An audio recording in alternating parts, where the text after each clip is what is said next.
Okay, first, let's see. Our first on the agenda is Dr. Paul Clarke. He is our UNA Marin County president, I should say. Uh, Paul Clarke grew up in Mill Valley and currently leads institution building, security sector reform, and combating terrorism projects for the U.S. government programs with partner nations in Africa. Previously, he organized seminars to combat violent extremism overseas. He is a retired Air Force officer who served on the National Security Council staff under administrations of both major parties. And he has been a member of the board of Marin UNA since 2009. And I think we're going to turn it over to Paul right now. Hey, thank you. Thank you, Skip, and welcome to everybody. As Skip noted, we have sort of a bifurcated discussion today. We'll be talking about UN Day, and then, as Herb alluded to, continue our series, a 2-year-long series we have on discussing the 17 SDGs, and today we're doing number 13. So let's talk a little bit first about UN Day, and then I'm going to have a conversation with our dear friend, Kim Weichel, who was the former president of this chapter, and just about everything else you can imagine having done, because she's been a very busy person. But let's talk a little bit about why we're looking at UN Day. And what I'd like to do is show you a couple of familiar slides that should set the tone a little bit. Again, we're going to talk about the UN Day first. And I want you to imagine yourself in 1945, the first half of the 20th century. You've had two wars, two world wars, the Second World War, the biggest calamity in human history.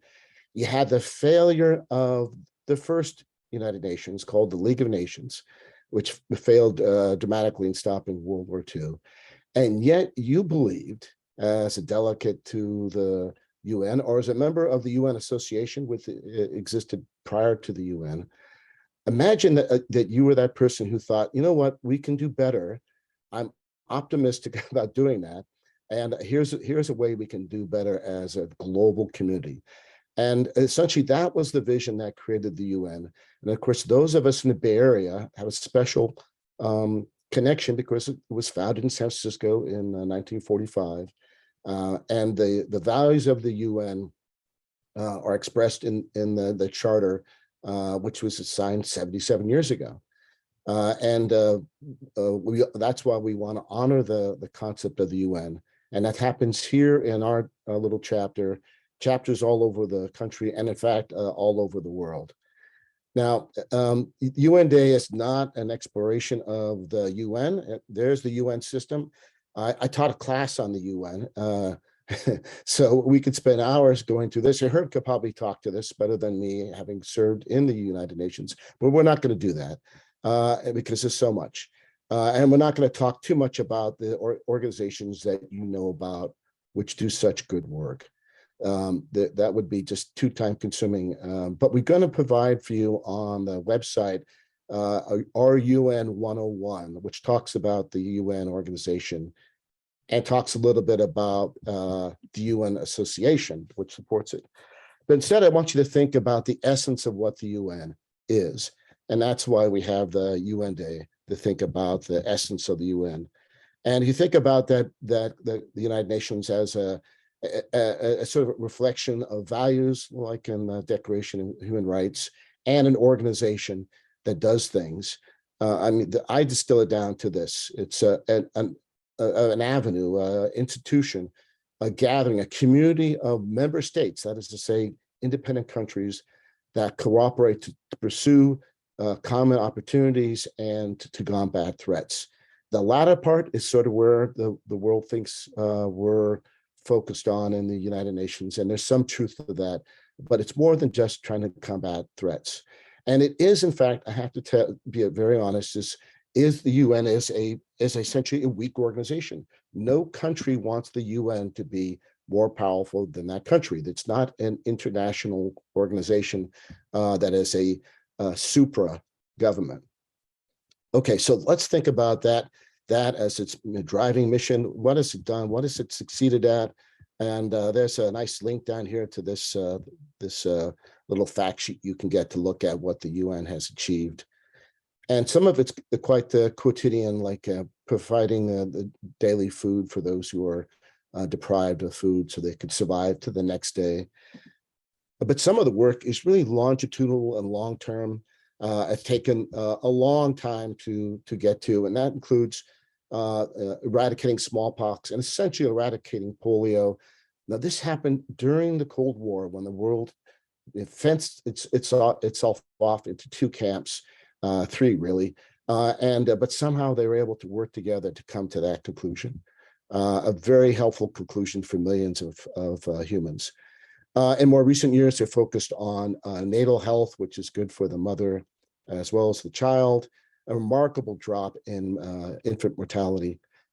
Worked on female literacy in recent years. And unfortunately, it has a growth industry in dealing with refugees and displaced persons. And finally, I'd just like to bring up one issue that's currently being worked on. And in fact, next month, there's a big conference on it in Egypt, and that's climate change, which is the topic of our discussion later on. And so climate change, if there wasn't a UN, you would have to create the UN to make an effective way to combat climate change. It has to be done by cooperation by the member states to achieve it. And so that's the essence of why the UNA honors UN Day, with chapters across the country get together and have these discussions about the UN. Most people on this call have a pretty good feel for the basic thrust of the UN, but we remind ourselves each year about what our goal is, because there's so much that it has to address. So we want to have a strong US voice in the UN, as well as strong US awareness of that organization. So we invite you to join us. And generally, when we do these discussions, we do it from two levels. We look at the global level and we look at the local level. And so I've talked a little bit about that global perspective. And now I'd like to segue and talk a little bit about the local personal perspective. And we'll do the same thing when we get to the SDGs. So let me stop sharing for a second. And we're going to move to the second part of our discussion today. And it relates to the UN and the UNA. And that is, we want to bring in our old friend, Kim Weichel, the former president of the UNA Marin, to talk about her experiences. And to do that, I'd like to read her biography. Okay. Kimberly Weichel is a peace builder, women's leadership champion, cross-cultural specialist, author, and nonprofit leader. She's worked in Russia, Africa, Asia, Europe, Australia, as well as with US and Canadian government agencies, nonprofits, and organizations like the United Nations. She has long been an advocate of the United Nations, and she's held leadership positions with 3 chapters and been president of 2. UNA Marin for 5 years, in San Francisco for 2, and then in Washington, D.C. She's been a consultant with UN Women and produced radio programs for UN Radio. She teaches now at Dominican University, chairs the Global Impact Initiative, and is on the board of Light My Fire, supporting women's health and education. She's the author of several books, including most recently, Beyond Border, One Woman's Journey of Courage, Passion, and Inspiration. And just last year, Uncovering New Possibilities, Insights from Our Lifetime. She came back to the Bay Area just a couple of months ago after being in DC for 13 years. So please help me in welcoming Kim back to Marin UNA. Kim, are you there? I'm here, and thank you, Paul. Happy UN Day to everybody. It's great to be back, and great to be back with this great group of people. Excellent, great. So I'm going to ask a couple of questions of you, and then we'll open the floor to other folks to ask some questions. That's my first question for you is, Kim, you've done an impressive amount of work with both the UN and the UNA. And so how does this work support our local and global communities?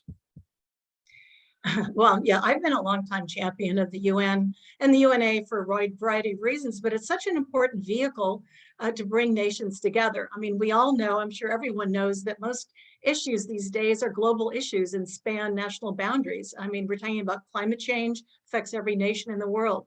We're just continuing going through this pandemic that's affect every nation. Fighting terrorism, a whole bunch of issues that are beyond national borders. So we really need to come together, because that's how we get the best decision making, is when we work collaboratively. And in some ways, I see the UN having, for me, sort of a spiritual foundation, which means that I can't just think about myself as one isolated individual. I have to think about my impact I have on others, my actions and my words and how they impact others. And, I want to collaborate with others. And so likewise with nations, we don't have the opportunity anymore to go it alone. We really need to work together with others. And that's what the UN does. I mean, it's not a perfect institution, it needs reform, but it's what we have. And it's been such an important vehicle. Every time I travel, I hear stories about how the UN impacts people's lives, often around humanitarian assistance. So after earthquakes or tsunamis, how medical supplies are brought in, how medical personnel will come in to assist, how UNICEF sends educational materials when schools are demolished so kids can continue to learn. Farmers talk about the agricultural support they've had. I mean, and you've listed many of the points of some of the work that the UN does. It's so broad, and most Americans really aren't aware of all the work the UN does. The UN does not have a mandate to provide education. So that is the work of the UN Association. It's the only organization in the US that specifically focuses on supporting the UN. And so the UNAs are so important to provide not just education, because again, Americans aren't as familiar, but so we need through our programs and educational outreach to schools and for youth to talk about what the UN does and why it does it, but also advocacy. As Paul said, I've just returned from the DC area, and I'll tell you how important advocacy is when you're on the Hill and talking with representatives, and they thank us for coming because they don't get that many UNA supporters. They get detractors, but they don't get as many UNA supporters as they wish they would. And so it's important that we all do this advocacy. We have to encourage the US to continue to pay our UN dues, which we haven't always done, and it really hurts the work of the UN. We want to continue to advocate for the US to support UN treaties and conventions and very sadly, we haven't supported or ratified some of the treaties like Law of the Sea and Rights of the Child and CEDAW and the Landmines Treaty and so forth. So there's really an opportunity to express our voice. I'd say the 4 pillars of the UN, peace and security, humanitarian assistance, human rights, and sustainable development, are as important now as they've always been. And so for me, being involved with the UNA provides an opportunity to support global cooperation, which is one of my passions. So I very much believe in it. I'm still on the advisory council of the National Capital Area, which is very active in the Washington, D.C. area. Delighted to be back here now to a chapter that where I started really way back when. So happy to be back. Thanks, Paul. Great, thank you. Listen, I agree with everything you said. That's very well spoken. The challenge and the opportunity there. You spent some time working on the UN Commission on the Status of Women. Can you tell us what does that commission do, and what does its work mean for you? So the Commission on Status of Women, is also known as CSW, promotes gender equality and women's advancement. And I'll just say, firstly, that gender equality doesn't just impact women. There's a lot of research that shows strong correlation between the amount of gender equality in a society and the well-being of that society. So the greater the gender equality, usually the greater the ability of that country to thrive economically, politically, in all ways. And conversely, the greater the gender inequality, usually the higher the level of violence and challenges in that society. So gender equality really impacts everybody. So CSW was established by ECOSOC, which is one of the UN chambers, and is the UN's principal policy-making body for women. They review and analyze progress made over the past year at the national, regional, and global levels. So the commission includes gender advisors and gender ministers from every country. They come together to New York at the UN for 2 weeks in March, and they meet behind closed doors and talk about their progress. They give reports, what's going on in their countries. They work together to share challenges and work towards some solutions. So while that is happening, again, behind closed doors, thousands, and I mean like 8,000 NGO leaders from just about every country come together and meet as NGO leaders. There's always a theme. The theme in March of this year was, not surprisingly, climate change. So there are all kinds of workshops people can offer to give workshops, looking at not just challenges in their countries, but projects, programs that are working to mitigate that issue. And the richness of being able to share together and learn from each other is remarkable. So several years ago, I went to a riveting talk by North Korean women and talking about their life in North Korea and how they defected. I've met women from Syria. I've talked to women from Afghanistan, people that you don't often have a chance to meet on a daily basis, and you get to hear about what their life is like in that country, what they're doing, what's going on in that country in terms of working towards gender equality. So it is such an amazing experience. The next one will be the 67th CSW next March. It's always 2 weeks around International Women's Day. I believe, I certainly hope it'll be in person, because of course the past 2 years were on Zoom because of the pandemic. It is free if you want to go as an NGO leader, but you do have to register. Of course, the real cost is getting there and staying there. But it is a remarkable experience. I always come away inspired. I learn about programs and projects that maybe I could work on in my own area. So it is really a terrific and very rich sharing of information and ideas. CSW concludes with what they call an outcome document. It's sort of negotiated for many weeks between government entities and civil society leaders to come up with an agreed upon document, conclusions, recommendations, and goals for the next year. So it's a very, very well organized, again, two-tiered situation, so both government and civil society can take an active part.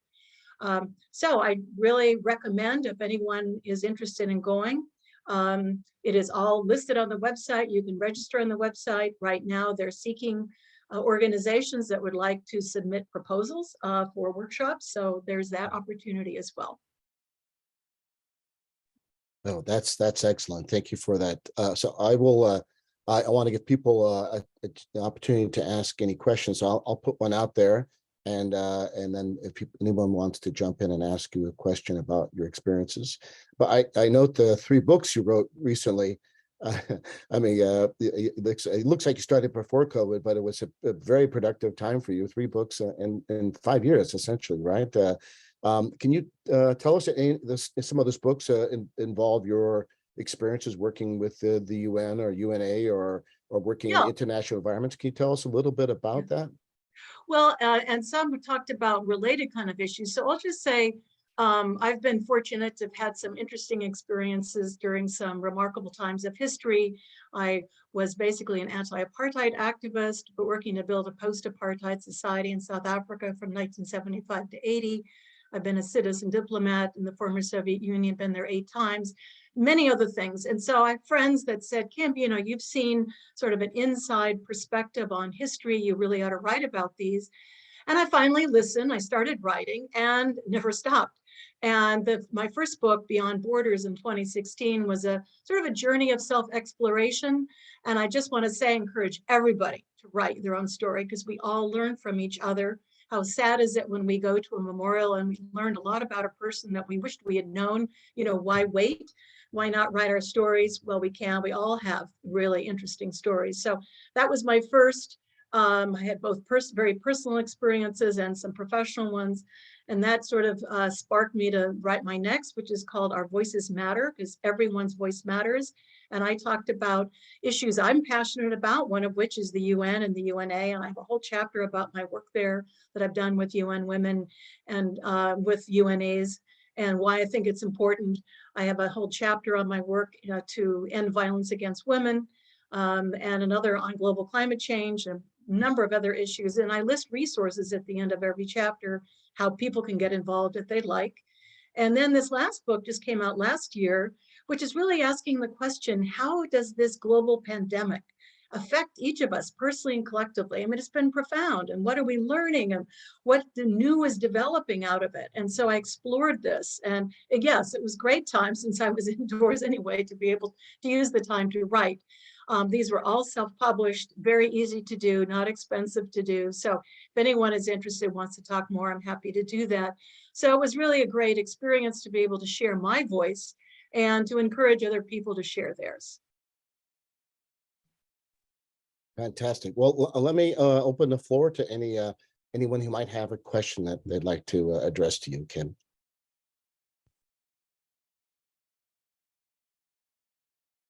Kim, do you know where that CSW, what does that stand for again? Do you know where it's Commission on the Status of Women.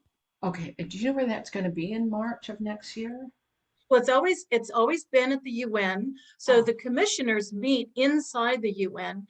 The NGO leaders meet in venues across the street at the church center, but also in different venues. So you have to be reasonably fit to get between these different venues.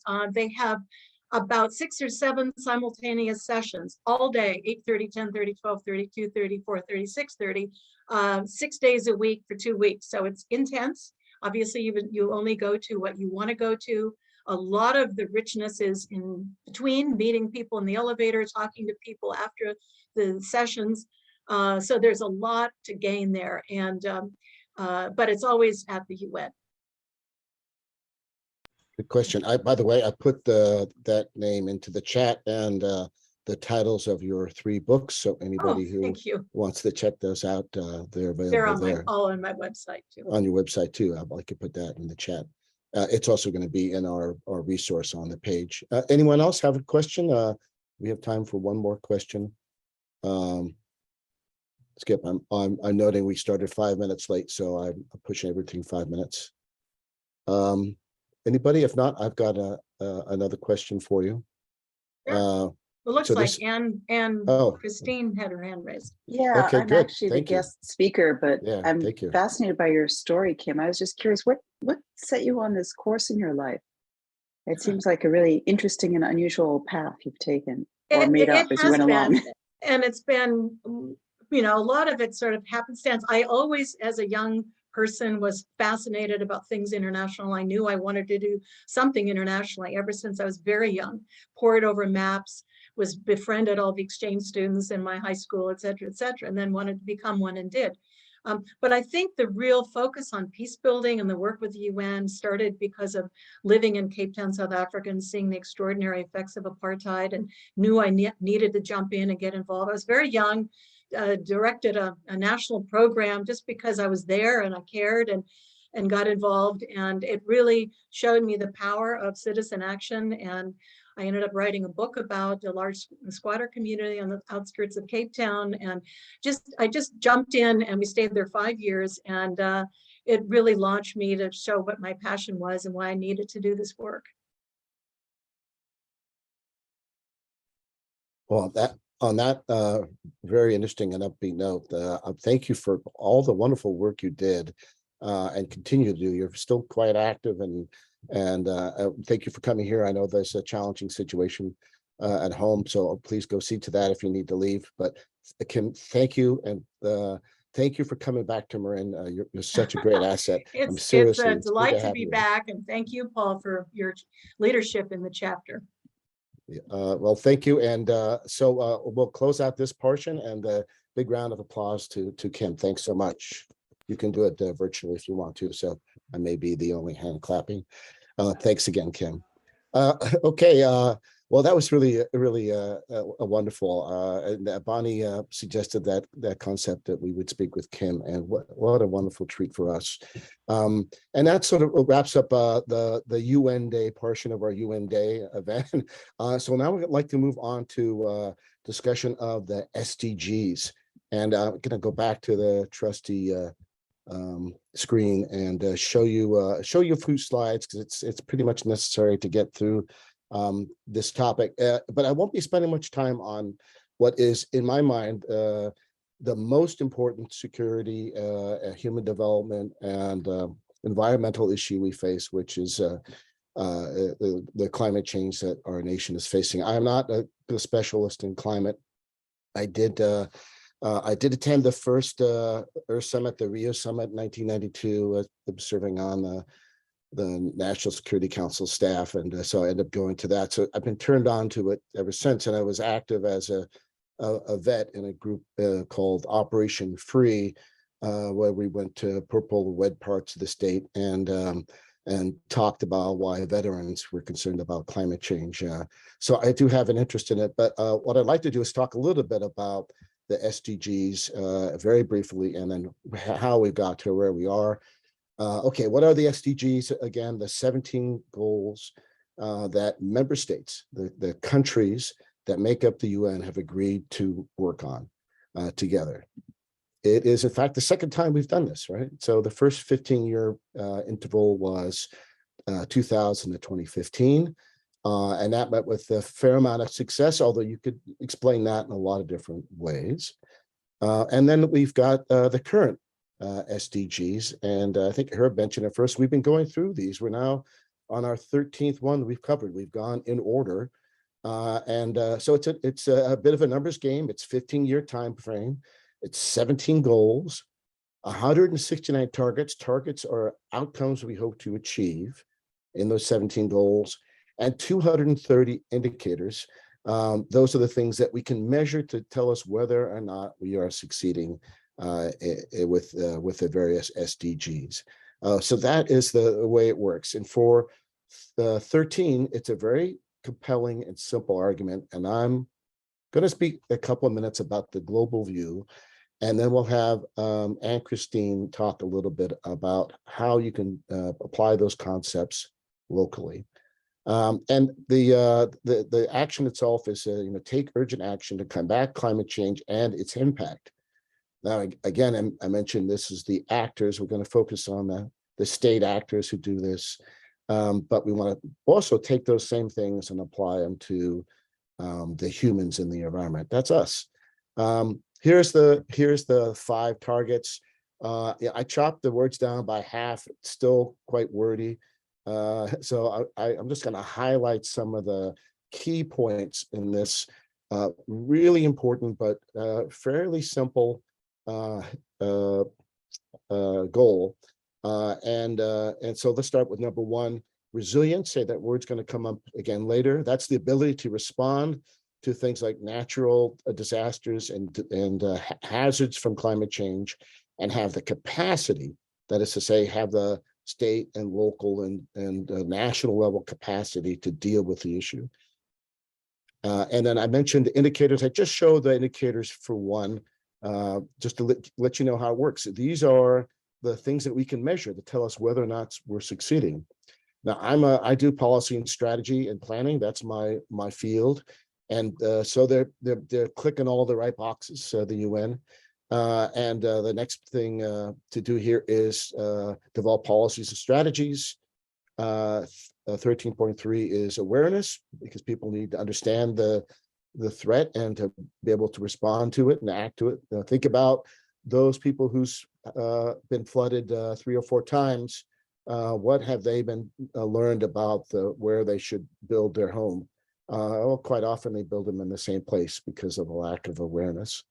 And the last 2 are the actual ways you make the first 3 happen. So one of the good things in this is that 13.A says, hey, developed world, you're going to provide $100 billion a year by 2020 to the developing world, because the developing world is saying, 1, we don't have the resources, and 2, you did most of the polluting, the developed world that got us here. So that's how that came about. And then the last part is saying, hey, there's certain communities that are more at risk than others.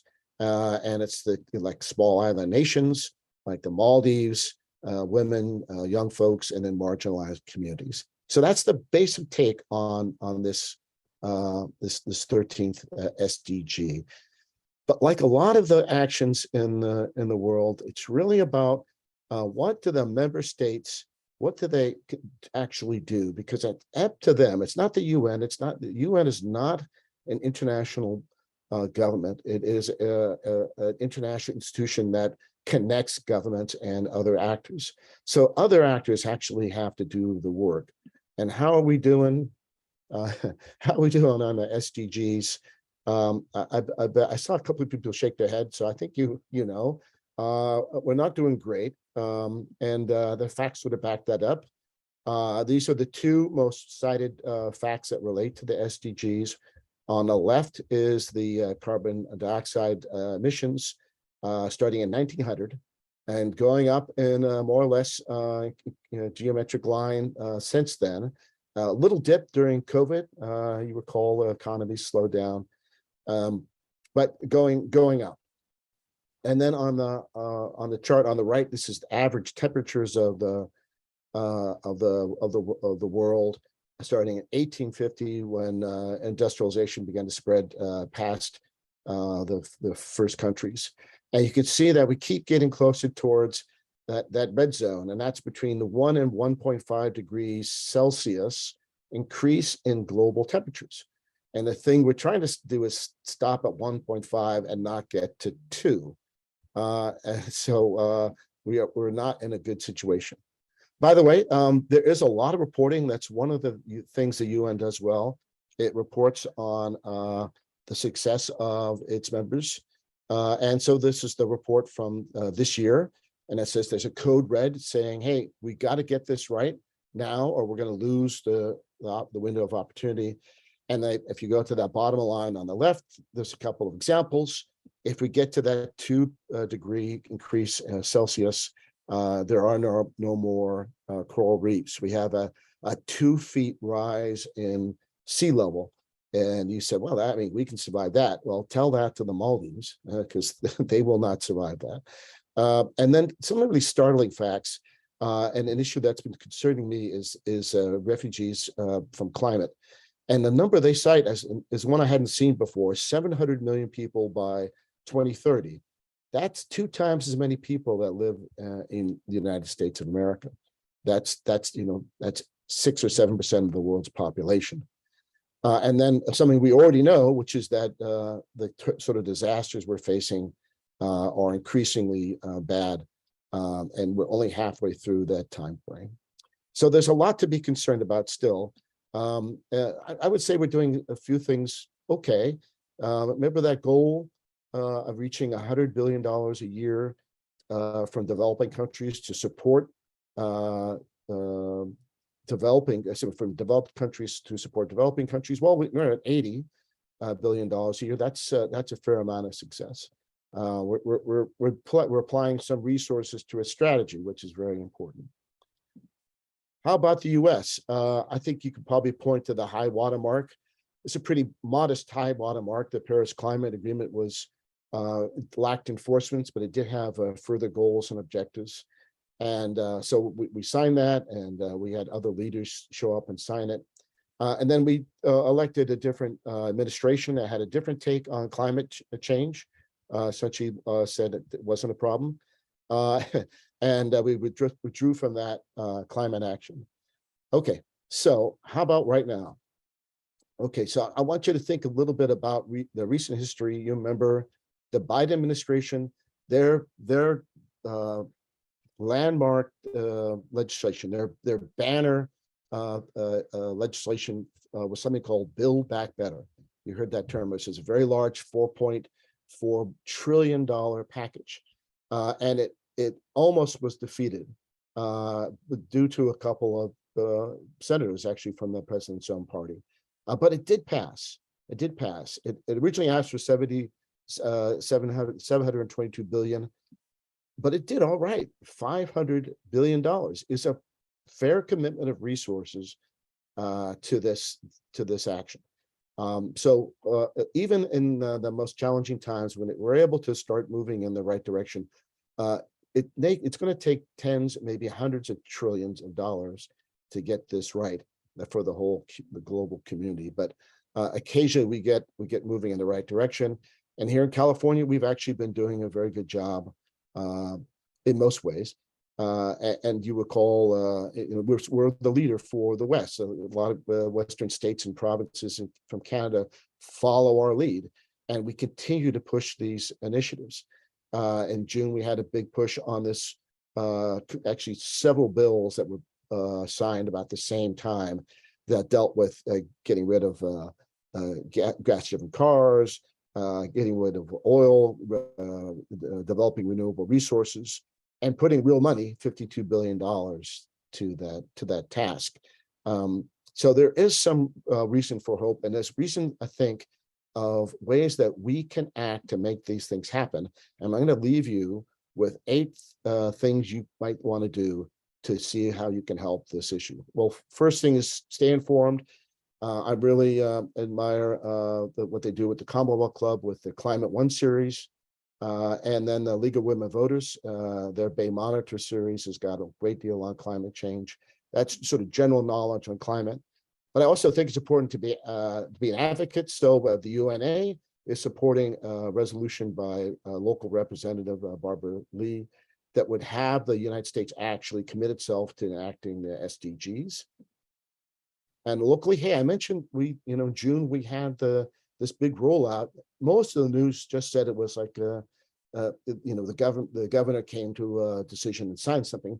Actually, there were 3 main and several minor bills that had to come together and get signed about the same time to make that happen.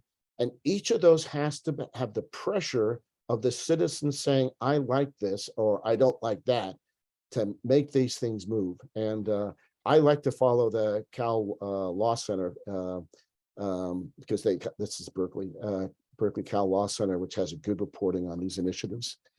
And I mentioned also the COP, which is a conference on the parties to the climate treaty. They're meeting next month. I think it's something that we see on the news and we don't quite understand, but it's worth your attention. Number 5, hey, if you're going back to UN Day, it does include several things that deal with the UN, including the COP I just mentioned. Go find this short PDF fact sheet, and you can be the one who tells people, hey, this is what the UN does. I also get these local newsletters from my local representatives. They cover roughly the same part of California from the Golden Gate Bridge to the Oregon border. Okay, and you can do something like Kim, and I'm sure Herb's done, and I've done, is write op-eds. I've written a few of those over the years, and they get published, and they're great fodder for reminding people of important events. Or you could write a statement or go and make a statement like I did to the California Air Resources Board, the most important agency that you never heard of, and get your voice heard. Because the last bit of it is, we talk a lot about these things, but we have a chance to actually do something. So what I'd like to do now is to try to see if we can get back on track, but I'm going to allow 5 minutes or so of talk, and then we can have any comments or questions. So please, I open the floor to whoever wants to speak. Thank you.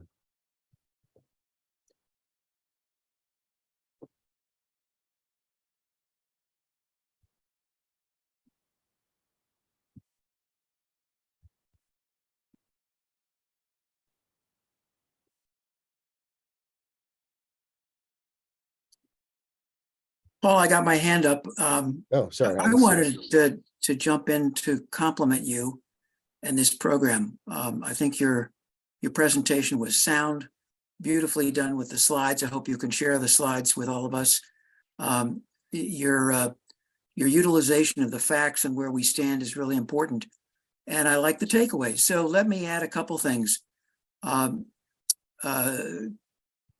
is that some of you were on the Northern California collaboration, and your chapter in Marin was, as well as Verina's chapter up in Davis. And we had 35 chapters in UNA, all of the California chapters that signed a joint declaration about climate. This is an unprecedented collaboration. And it was part of, as some of you know, a climate forum that we held on September 23rd. There were a couple hundred people on the call. And it was aimed at some of the same things you have raised, part of them that you have raised. It was focused especially on what needs to be done by the United States government to continue leadership and to have a strong impact at the UN Global Climate Conference at the so-called COP in Egypt. We are now doing, as a couple of you know, a second forum after the COP. It's scheduled for January 21st. And that should be one of the things you can do, one of your takeaways. It's going to be aimed, instead of at the national level, it's going to be aimed at amplifying on what you were also saying toward the end of your presentation, Paul, what you can do locally. And we're going to focus on especially the most important high impact things that will change, will combat climate change, adding to resilience, reducing emissions, protecting the environment, and then looking at exemplary cities or communities or coalitions that are making progress. And part of that is something, whether you join the and register for that program on January 21st, the idea of work with coalitions, I think that was kind of implicit in what Paul was presenting, but there are a lot of groups that are doing great things already. A lot of NGOs. UNA is not the leader nationally on this, but we have a very important voice because, as Kim also said, this is a global issue that affects us all. Climate ain't just local. We've got to work together and continue to have the United States and California as the lead. And something that was pointed out to me, sorry, I'm rambling quite a bit now, but something that was pointed out to me is that after the congressional elections, we may face a real problem, because some of the things that have even been passed by Congress could be blocked when it comes to annual appropriations. Certain regulations could be cut back. It might be like the former administration under President Trump, where the United States was a laggard and withdrew from the global collaboration. We might be facing that again. So it becomes all the more important that folks in Marin or anywhere here in California will anticipate that and work all the harder to make sure that we don't slip back. We're on the right track. There is cause for hope. So I'm rambled a lot, but I want to reinforce the great messages that you've conveyed and invite all of you to join the collaborative forum taking place on January 21st. Let me also mention, if you don't know, that that's an unprecedented collaboration among all the chapters in California, our friends in Southern California, and our 10, 11 chapters in Northern California, and Hawaii, the two Western regions of UNA USA. To do these things. We did them last year. We had a couple forums then before the COP26 and after. And I think it's a great bookend to what you're working on, Paul, and what you've so well presented about inspirational and informational things that people can do in Marin and in California. Thank you for letting me ramble. No, that was really excellent. And I'll add that to our list. I'll make it 9 things you can do. I should probably have 10 now, but thank you for those wonderful insights. Unless there are any other observations, what I'd like to do is turn the floor back over to Skip, and so we can move to the second part, where we won't talk about the SDGs in great deal, but we'll talk detail, but we'll talk about the way you can think about these things locally. Okay, over to you, Skip. Thank you, everybody. Okay, thank you, Paul. Fantastic presentation. We're going to hear now from Anne-Christine Strugnell. A little brief background of her. She's lived in Terra Linda since 1992. She raised her 2 children there. And as she learned more about the climate crisis, she took action first by joining Resilient Neighborhoods team in 2016, and then stepping back from her career as a writer to focus on education, outreach, and advocacy on the climate crisis.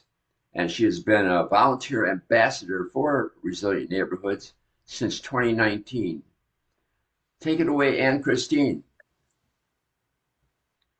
Thank you. Let me see if I can do this screen share thing. Let me just move the little box. Okay, are you seeing my slides now? Are you seeing my slide now? Yes, we can Yes. see that. Okay, perfect. Okay. All right. Yeah, well, so that is my intro in a quick summary. Let me get to this. Okay, yes, share. I'm screen sharing. All right, and I advance. Hold on just a sec. Okay, let's slide this and slide that. Okay. So my name is Anne-Christine Strugnall. I'm a volunteer ambassador for Resilient Neighborhoods, as you said, and I'm also a graduate of Al Gore's climate reality training. So yes, I've lived in Marin for a long time. Some of you have talked about attending early climate conferences. Well, I'm super impressed because I had no idea this was coming. When my kids were little, I was busy being a full-time single mom, and I really didn't have time for the news. I thought, never mind, there's probably nothing all that critical going on. The climate crisis really wasn't understood so much at the point that I basically retired from the news. But as my kids grew older and I tuned back in, the more I heard about it, the more I realized that this was not some news cycle bubble that I could safely ignore. I had to accept that this was something that would end up shaping my future and my kids. I wasn't really ready to take action. I didn't want to. I was kind of hoping this would all disappear, but it hasn't. But because it was, what I realized is if it was all true, and it is, then I really had to put other things to the side because so much climate change matters to me for so many reasons. I couldn't put everything on one slide. So I just put some of my favorite foods, my home in Santa Fe, the birds in my backyard, the redwoods by the coast, snow in Yosemite, big chunks of the Bay Area shoreline, animal and plant life all over the world, and myself and my children. Those are the reasons why climate change is just so important to me. It is a defining issue of our time and maybe of our species, to be honest. So I was afraid, and maybe all of you can relate to that. You've definitely seen the headlines. You've heard from speakers like the ones we've heard from today, and you know the situation is really serious. In 2016, as you know, that was maybe a tough time to come awake to the challenge of the climate crisis. First, there was the Paris conference, which was awesome. And then there was the election of an administration that basically said climate wasn't a real problem. I felt truly helpless, and I knew that for my own well-being as well as for the world, I had to take some kind of action. Psychologists say the antidote to despair and worry, which many of us feel when we think about the climate crisis, is taking action and talking with others. So that's when I first took the Resilient Neighborhoods course, and it taught me how I could make a difference on climate change and also within my community. So as you mentioned, I ultimately became a Resilient Neighborhoods ambassador and decided to quit my day job and start working for climate nonprofits. So I wouldn't recommend all that to everybody, but I do recommend Resilient Neighborhoods for everyone. It's a great place to begin. Start learning more and start taking action on the things that make a difference. Many of the sustainable goals that I saw listed for the UN are in things we learn more about in Resilient Neighborhoods, how we can actually start taking steps towards making those realities. Usually I begin by explaining to people about climate change in Marin, but you are a very well-informed audience already. What can I say? Temperature, we seem to be breaking temperatures for heat records every summer. There's wildfires, there's flooding, there's sea level rise, there was the day of orange sky. There's, we're in the midst of a drought cycle that would probably have occurred anyway, but has been amplified by climate change. This is one of my not favorite photos. It actually shows how the founder of Resilient Neighborhoods, Tamara Peter, and her husband and a bunch of other climate activists in Santa Fe held a little demonstration in October of 2009 on a street corner in Santa Fe saying this is going to be underwater with climate change sooner than you think. And lo and behold, it's ironically that same day, just a few years later in 2021, that same street corner was in fact underwater after a freak rainstorm dropped, I think, 16 inches on Mount Tam, and there were high tides, and it was quite a coincidence and quite a call to action. So, people say, well, how can I possibly make a difference in my own home, in my own life? And I kind of started out with that, but that's a pessimistic mindset, and it's actually not true. So speaking as a resident of Marin, two other residents of Marin, I have good news and bad news for us. The good news and the bad news are actually the same news, just seeing two different ways. The first is that, we all like to think of Marin as an ecologically conscious community, but we are also a wealthy community. And if everyone on Earth lived the lifestyle we do, we would need the resources of 5 Earths to support those needs. So this chart shows that Marin uses more resources per person than any country in the world, including the rest of the US. And a good deal of it comes from our households. This is kind of where we start morphing towards the good news. The good news is that a lot of it comes from our households and decisions we make about energy use, water use, transportation, and shopping. So while the bad news is that you and I walk much more heavily on the earth than other people, the good news is that because of that, our household choices can have a disproportionate positive impact when we start to change those. When I first started Resilient Neighborhoods, I thought, okay, of Marin's, climate emissions and other pollutants, I'll bet a lot of it comes from industry. I didn't really stop to ask myself, what kind of industry is there in Marin? Because when you look at it, actually residents are responsible for 55% of the county's total emissions. Most of that's transportation, as you can see from this, but also the built environment, how we heat and cool our homes. Some of it's, natural environment and off-road and the rest of it. What you might consider things that are out of our reach as residents are actually pretty small. And then what's interesting about this chart is it really only counts what goes on in Marin. If I go to San Francisco and take an international flight, that doesn't count. It's like what goes on in Marin stays in Marin, what goes on in the rest of the world stays in the rest of the world. If I choose to shop and buy all kinds of fast fashion and have them shipped to my home expensively across the world, that doesn't show up in this chart. If we actually included emissions from all our air travel, diet, and purchase of goods and services, it would increase to about 75%. 75% of the CO2 emissions in Marin come from the choices that its residents make, and we can change those decisions.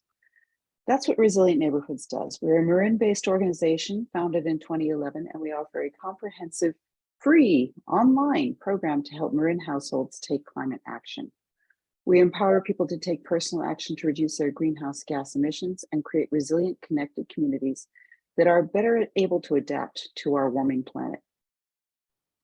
Our program works because we basically form what we call climate action teams, and each household in that team commits to attending 5 meetings. In this case, we do them all on Zoom these days. We're hoping to get back to in-person meetings sometime soon.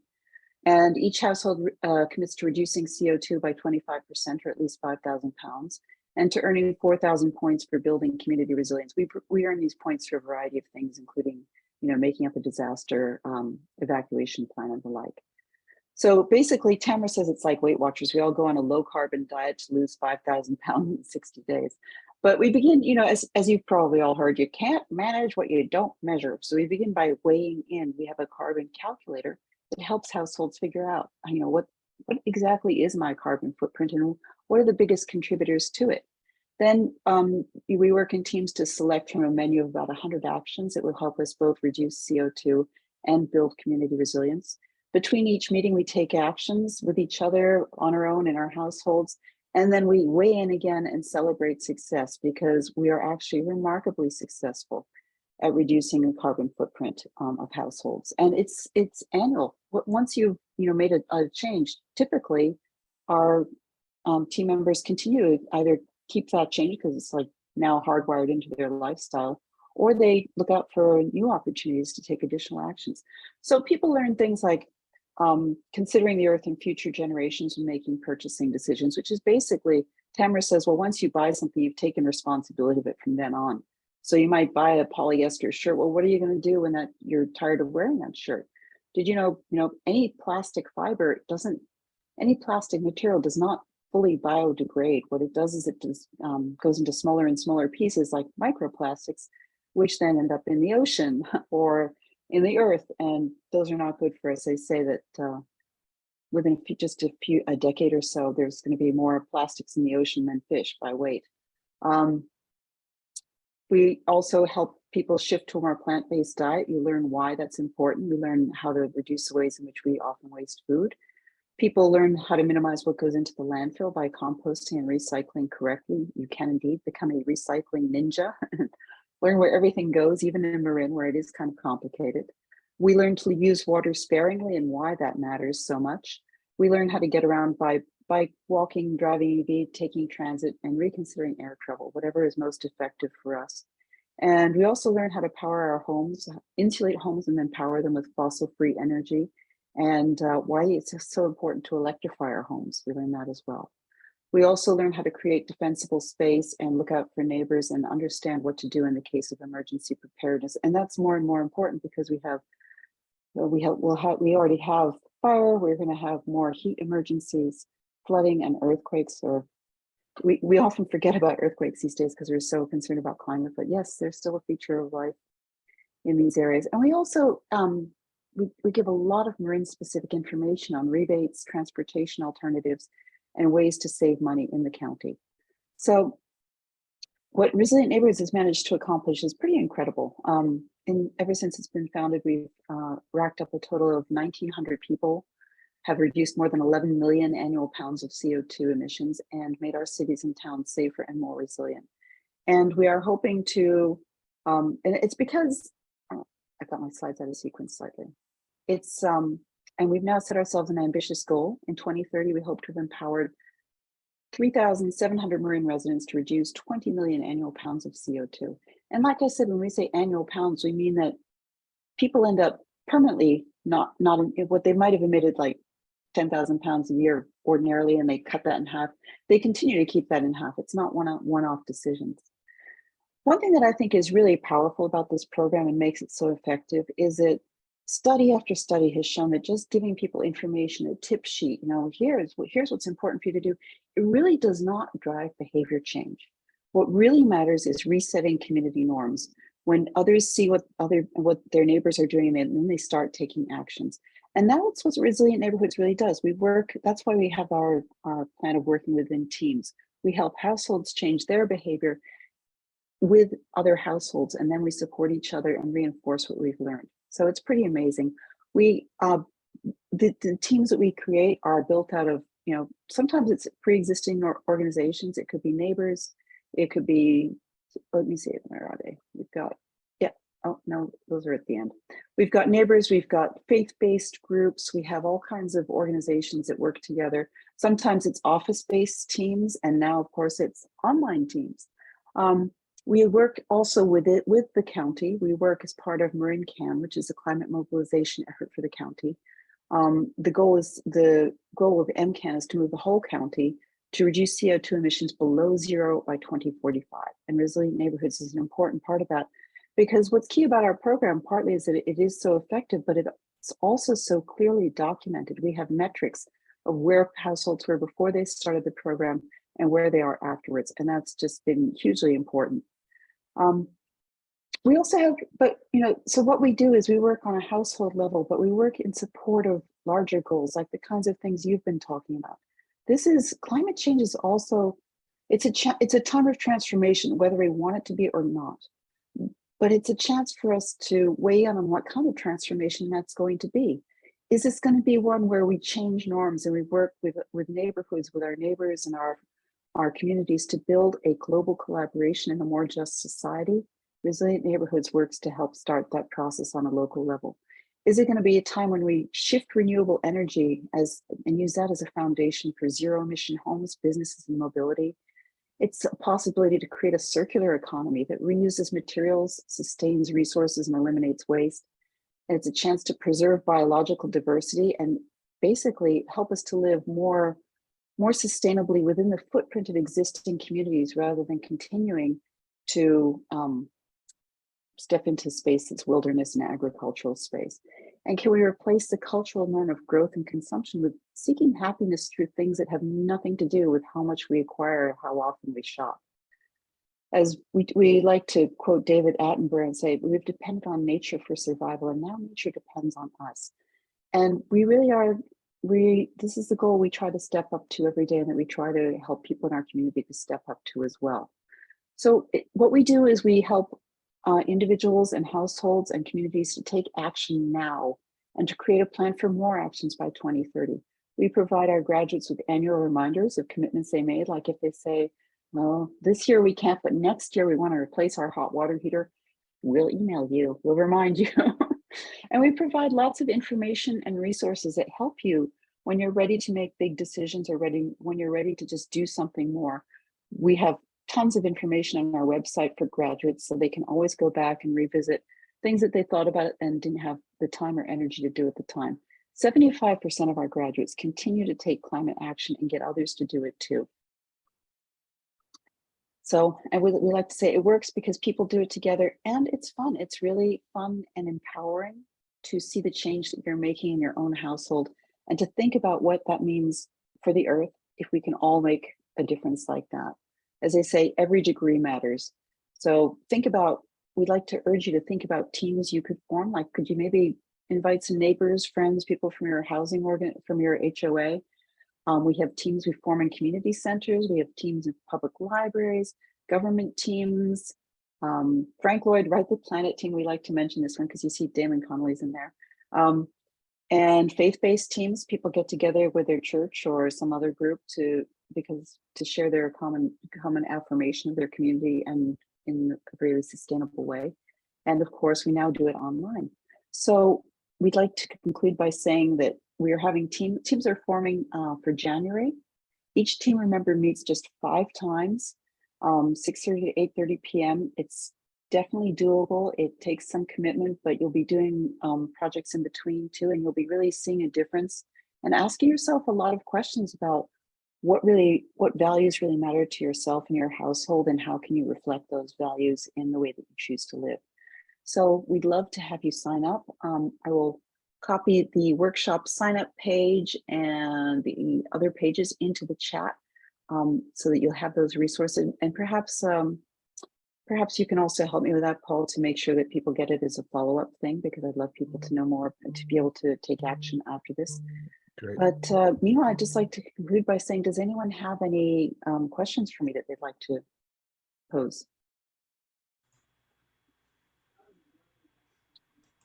Oh, gotta send my message here. Hold on. Could you take the PowerPoint off so we can? I will. I will stop my screen share. There we go. I just want to say that I took the class in February of 2018. Here's my binder. Oh, your binder. Yeah.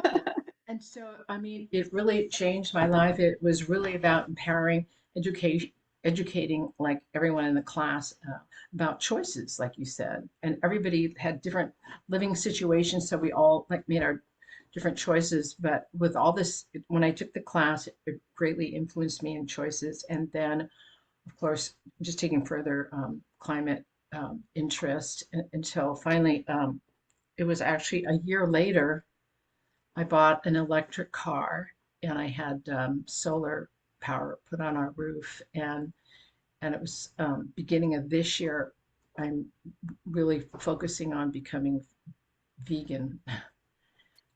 So anyway, I just really wanted to encourage people to join the Resilient Neighborhoods, and I'm probably going to be following up with a bunch of you, my friends out there, and seeing if we can join a group together.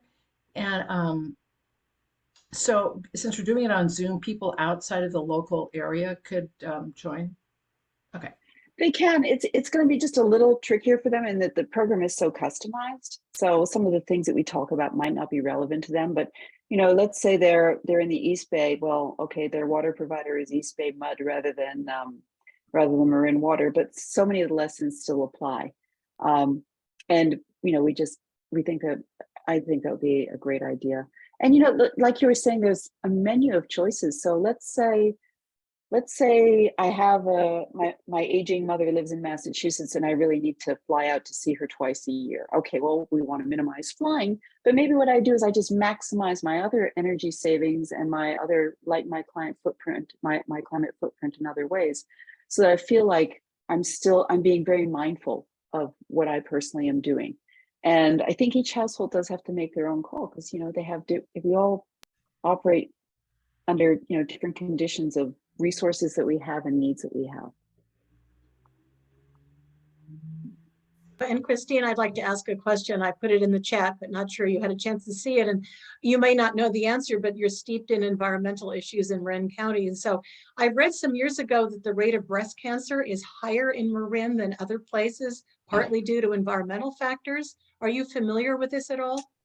You know, I have not delved deeply into cancers, although yes, a lot of them are caused by environmental, are impacted anyway by environmental issues.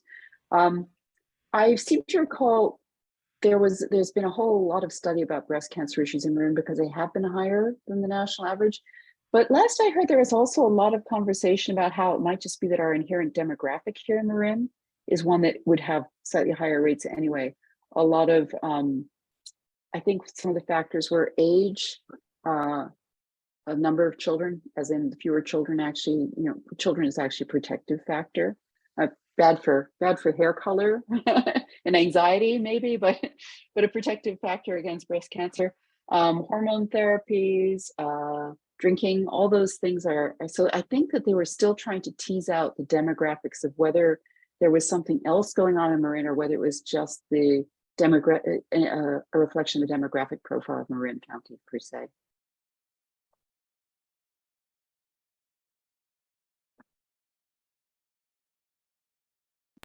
And Christine, Yeah, I know that Herb, the I think other, I see you.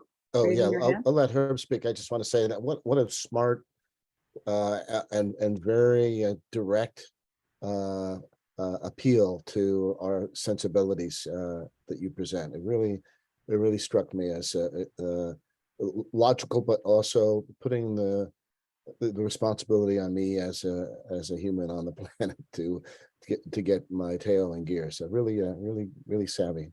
So Well, thank you. I personally, I resonated a lot with the message of resilient neighborhoods, which is why I first started taking classes there. I think, this is a word that's kind of charged, but the word is integrity. It's to live as though you really value what you say you value. And I think a lot of us with climate, it seems so big, we don't feel we have a way to express that. Because it's like, well, I live in a developed country, I get in my car, what can I do? I still have to show up for work, and I work in a building that's air conditioned, and is that right?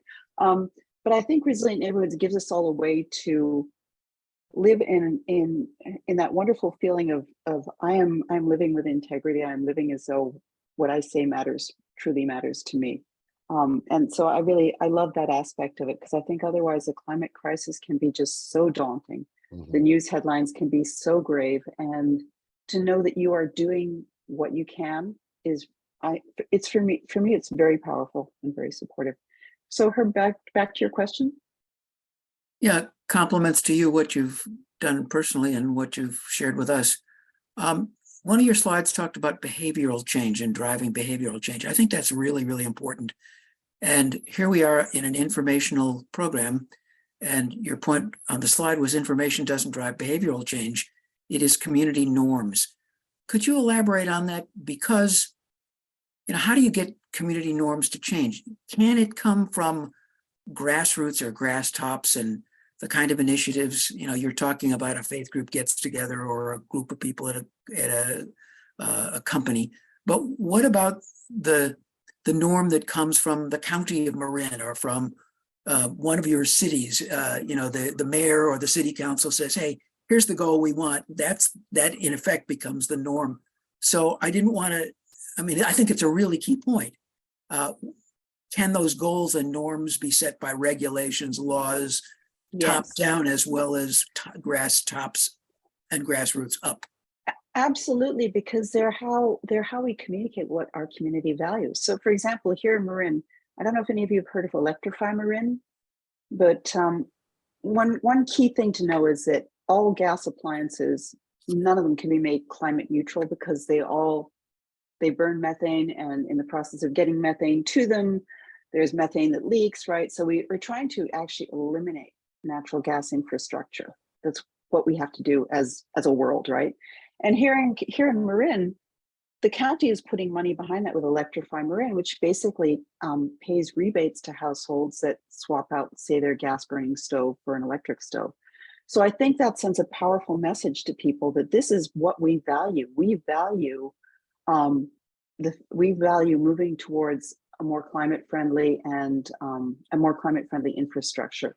So every time people show up to a town meeting, or every time a community passes a climate resolution, which a lot of cities and counties in Marin have done, that sends a message that this is an important part of our conversation going forward. This is not just some fringe thing. This is real for us. You know, I remember I was talking to Ellie Cohen of the Climate Center. I don't know if any of you know about the Climate Center. It's a fantastic organization based out of Santa Rosa. And they work with other organizations in California to present a united climate front on various issues. They were very influential in getting in the push to get Gavin Newsom to sign all those bills this summer. They were actually invited to the signing because they've been considered so influential. I was talking to the CEO, and she told me that a lot of studies have shown that you don't need like 50 or 60% of people in a society to think something is important to drive radical change. You need like 3 or 4% of people to be passionate advocates to start turning the tide for the rest of those people. It was really intriguing and inspiring to me to think that we have the potential as activists to really start changing the conversation and start shifting those community norms, the things people are prepared to hear about, the things that they start to absorb from their neighborhoods. We can start doing that on a grassroots level. And Christine? Yes. Because I really think it's grassroots because of the information that you shared about. You had 1,900 people from Marin County, and the goal is to have 3,700 people, and then reduce the carbon by 20 million. So everything's measurable. And I really think because you make it really easy, there's these charts. For example, my friend Shelley, who's sitting over there, she just asked me just now, she's in my house, she said, but how can we really do this? You know, I'm just one individual. And the thing I had a question about was methane gas, because we had electric 10 years ago when we moved to our house. And then, of course, I took the class. And then I'm like, every time I turn on the gas oven and stove, you know, so I'm like, cooking. I cooked like a whole thing of, I'm just going to be really grassroots and real practical. Yeah. Cooked a whole thing of like Brussels sprouts in the microwave in 10 minutes. Okay, that's electric versus roasting in the oven at 375 degrees with olive oil and all gourmetish like, right? So my stuff tasted just as great, and I used the air fryer to finish it off with the crunchiness. Yeah, and then I bought a small single induction cooktop, and I cook my stuff on there. So I'm like eliminating that methane gas, and I'm sure that's making like a huge difference, right? So, Well, it is, Bonnie. And actually, I own a gas range, and my husband right now is researching an induction range for which we can get an $800 rebate when we replace them, just saying. But induction is super efficient, much more than traditional electric stoves. It's rated really highly by chefs. And it's really the way of the future. But here's an interesting thing that's been coming out in the news lately. I want you all to know about.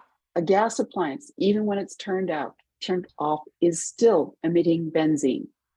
That's in the New York Times this week. It was on CBS News the other day.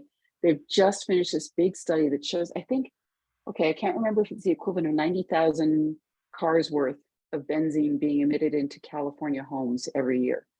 It's just staggering. So I would encourage you not only to do what you're doing, which is minimize using your stove, but really start to prioritize replacing it because for your home health. Now, let's say you have a gas water heater, which a lot of us do. It's actually, I just finished replacing mine, and let me tell you, it's not that streamlined yet as a process because a lot of complicated reasons why, but we'll tell you all about that in the class. But a gas water heater is not in your living space in the same way that a gas range is. A gas range is like emitting its benzene, and you're right there. So I would really prioritize that. But meanwhile, I'm doing what you're doing, which is I have my Instant Pot. I cook a lot of things in my Instant Pot. I have my microwave. I cook a lot of things in my microwave. If I do use the oven, I put a ton of stuff in there. I roast all the vegetables for the week at once, that kind of thing. But yes, I am looking to replace my gas range entirely.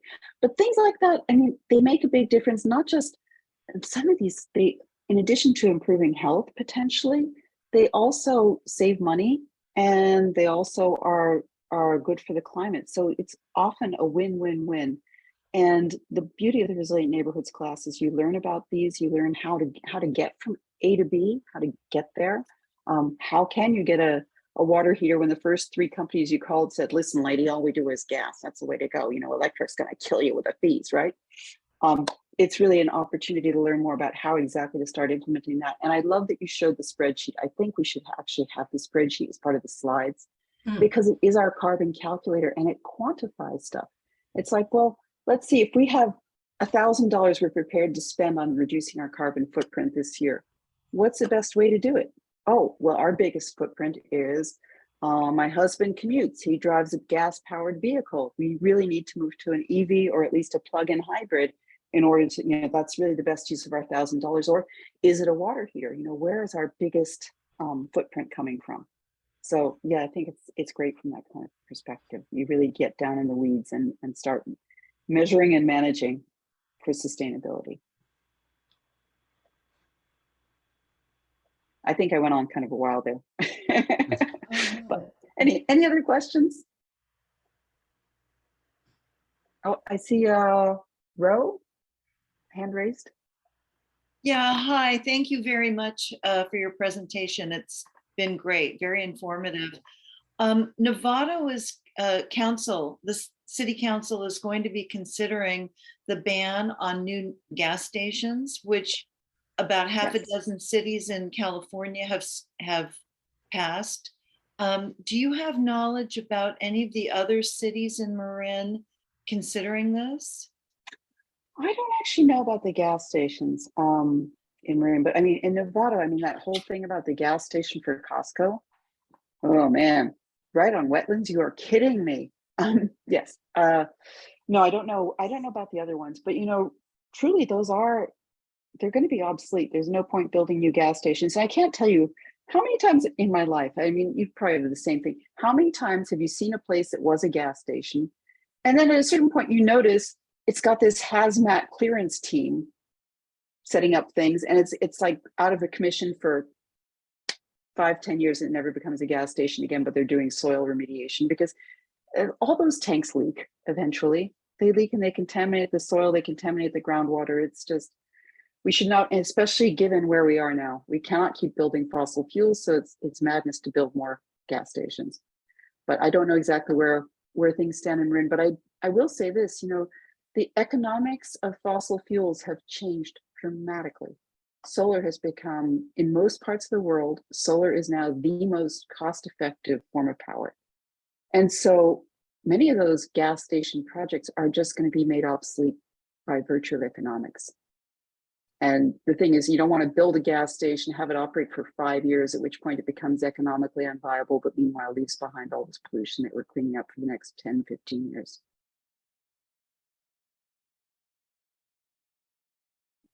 Any other questions?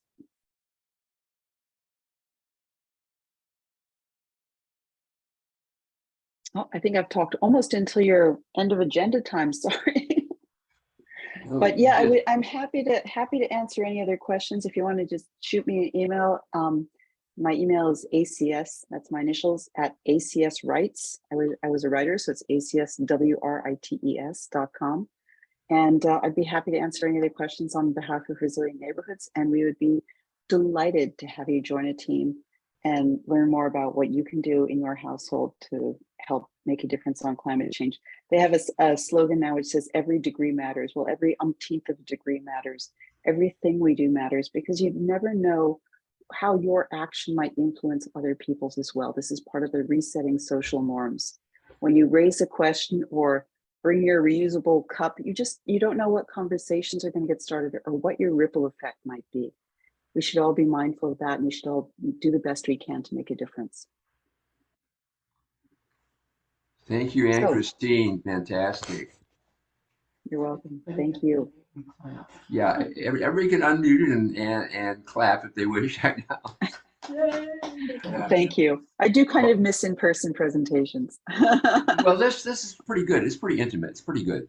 We're going to turn this back to our chapter president, Paul Clarke, to do the wrap up here. Well, thank you, Skip. I just actually dropped off the call, and so it's good that I was able to get back in.